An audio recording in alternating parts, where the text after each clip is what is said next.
Okay, so I read somewhere that writing down stories from your past in order to remember them is a thing. I have this hazy memory that I need to flesh out what happened right before my family moved away from the first house I ever lived in. It frightens me, and I don't know why. Because I don't know what happened, if anything. So, you see my predicament. The memory is there, but it's like blocked. Anyway, let's give it a go then. I was a young kid, like 10 years old. I had a brother, Jeremy, who was 2 years older. We used to go down into the basement, which was cold because it was just the raw brick foundation.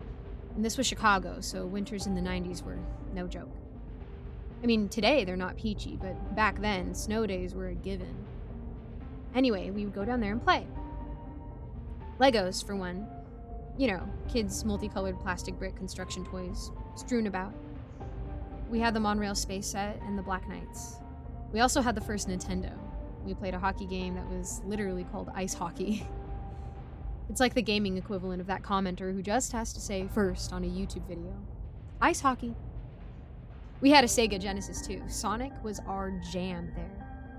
Although I think we spent more time blowing air up the cartridges than actually playing. Anyway, Granny spoiled us with this stuff, not our parents. And it doesn't matter. I haven't thought about this stuff for ages. Alright, so cold basement, lots of toys and rugs and a secondhand couch. That's basically the setting. The memory kicks off on an evening like this. I think we just scarfed some mozzarella sticks and Coke. 90s kids ate crap for food. And ran right back down the mildewy and cracked paint stairs to the basement. Past the washer dryer in the laundry room to our playroom area, whatever. Hopping from rug to rug so as not to touch the freezing cold concrete floor with our bare feet. Right beside where we played with our Legos, which was intricately preserved mayhem, was the furnace room. Not that it did much for the basement's temperature. It was loud. It'd snap on out of nowhere and make us jump. Needless to say, we never went in there. Couldn't describe that room to you today. The door to this room was like a barn door, just wood panels nailed together and triangular, creaking, rusty hinges. This basement was a basement, truly, not like these new build basements that are already crisp and ready for a makeover. Old home basements are actually scary in the dark. That's sort of a trigger for the memory now. It was dark. It wasn't supposed to be dark, I think.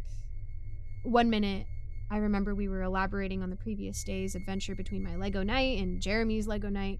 Did I mention the basement was windowless? Not even a window well. Jeremy used to prank me, turning off the lights and running upstairs. It was especially frightening when the furnace would be in its picking stage, and the sounds of Jeremy retreating upstairs were distant. Something oppressively lonely about it. So that's what happened in this memory. One minute, it was an adventure with my bro. And the next, it was Jeremy giggling as he fled, flipping the light, leaving me alone standing in the dark. My hands are sweating. My neck is itching like crazy, just recalling all this. What was it that I can't remember? What was it? A hand. A hand. That's it. I felt a hand on my neck. There in the dark, my childhood home, there was a dry finger drawn across the back of my neck. Oh my gosh, I remember that there was something on my face, on my lips. My own hands by my side. I was frozen there.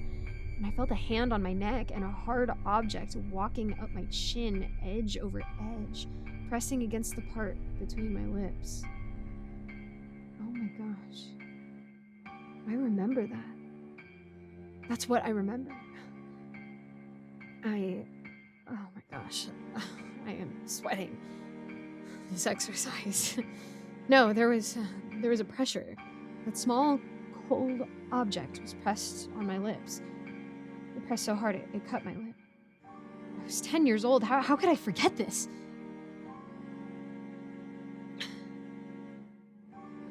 I remember now. I ran to turn on the light. I flipped on the laundry room light, which only illuminated our play area slightly. And then I quickly turned on the play area light too. But I remember now.